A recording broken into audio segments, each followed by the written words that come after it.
Halo sobat penelusuran amatir, kembali lagi di channel YouTube Penelusuran Amatir.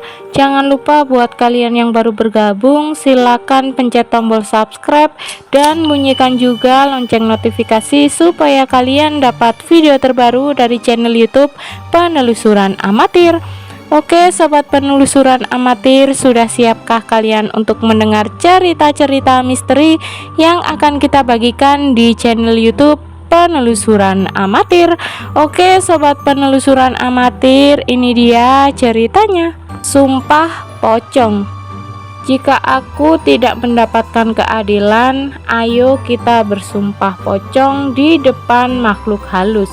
Siapa yang berbohong, maka dia siap menanggung akibatnya. Cerita ini penulisnya adalah Siska Novi Wulandari, yang dibagikan di aplikasi The Thread. Mau cerita sedikit tentang fenomena yang lagi hangat ini, sumpah pocong.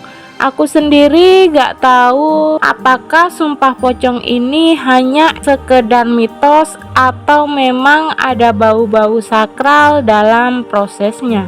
Namun meskipun hal ini masih dikatakan tabu oleh sebagian orang, sebagian lagi masih percaya dengan kuatnya magis dari sumpah pocong. Nah, aku mau cerita horor soal sumpah pocong. Jadi aku jabarin dulu apa aja sumpah pocong. Sumpah pocong adalah sebuah kalimat yang dipercaya diucapkan beberapa orang di hadapan makhluk halus. Sumpah ini tidak semata-mata diucapkan begitu saja. Pasti ada alasan yang mana salah satu pelaku sumpah menuntut keadilan. Sumpah pocong sendiri hanya muncul pada momen tertentu di mana ada salah satu masalah besar yang terjadi, namun yang berurusan dengan masalah tersebut tidak menemukan keadilan atau jalan keluar. Hingga akhirnya sumpah pocong menjadi langkah terakhir menyelesaikan persoalan tersebut. Kenapa kok sumpah pocong? Kenapa kok gak sumpah kuntilanak, sumpah genderuwo, dan lain-lainnya? Aku sendiri juga tidak paham. Tapi aku berasumsi bahwa pocong adalah pilihan makhluk halus yang sakral, mungkin menjadi karena harus memakai kain kafan seperti jenazah. Bentuk pocong itu demikian. Oke, aku mau cerita tentang adanya masalah sengketa lahan yang dimana ada 3 orang menjadi pemiliknya.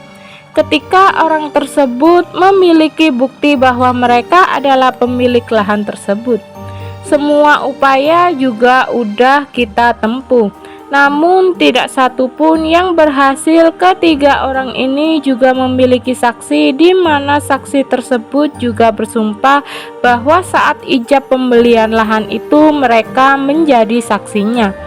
Persoalan itu sangat runyam dan berbelit sampai memakan waktu yang lama. Akhirnya beberapa pemangku adat menyarankan untuk melakukan sumpah pocong. Akhirnya ketiga orang ini sepakat sumpah pocong dilakukan. Tidak ada sedikit keraguan dari ketiga orang tersebut. Kemudian selesai melakukan sumpah, mereka berdiri dan melihat satu sama lain. Kemudian mereka bertiga melepas kain kafan yang mereka gunakan. Namun ternyata acara itu tidak selesai begitu saja.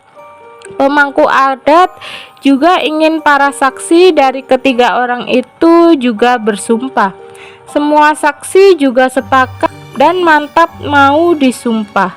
Sumpah pocong kembali dilakukan untuk saksi-saksi tersebut. Setelah selesai disumpah, mereka juga saling menatap. Tidak ada apa-apa yang terjadi setelah mereka bersumpah. Salah satu sesepuh desa berkata, "Kita tunggu saja apakah ada yang akan jatuh sakit setelah bersumpah ini dibuat." Mereka semua yang sudah disumpah menatap dengan tatapan tajam. Seminggu berlalu, tidak terjadi apa-apa. Mereka semua melakukan aktivitas masing-masing. Namun setelah 40 hari ada kabar dari keluarga saksi kedua yang jatuh sakit. Dia terkena kanker yang dimana harus dioperasi. Warga berdatangan untuk menjenguk. Setelah itu dikabarkan sehat. Namun setelah itu terdapat kabar saksi ketiga mengalami kecelakaan yang hebat hingga meninggal di tempat.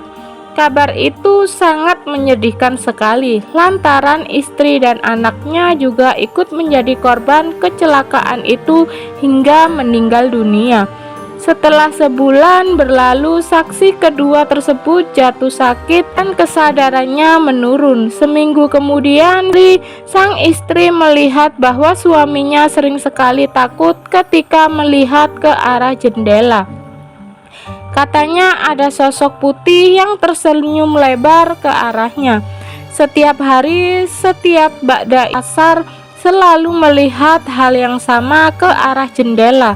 Sampai akhirnya setelah beberapa minggu dia jatuh sakit. Saat sang istri hendak mengganti bajunya, suaminya berkata, "Deloken Bu, aku wis dirangkul karo dheke. Mariki aku mulih Bu." Sang istri yang saat itu mendengar perkataan suaminya terkejut sampai melintas apakah hal itu adalah firasat. Ternyata keesokan harinya sang suami meninggal. Sang istri sangat terpukul sekali dengan kematian sang suami.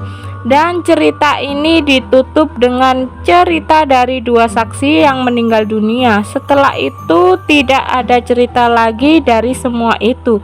Sumpah pocong yang dilakukan tidak membuahkan hasil.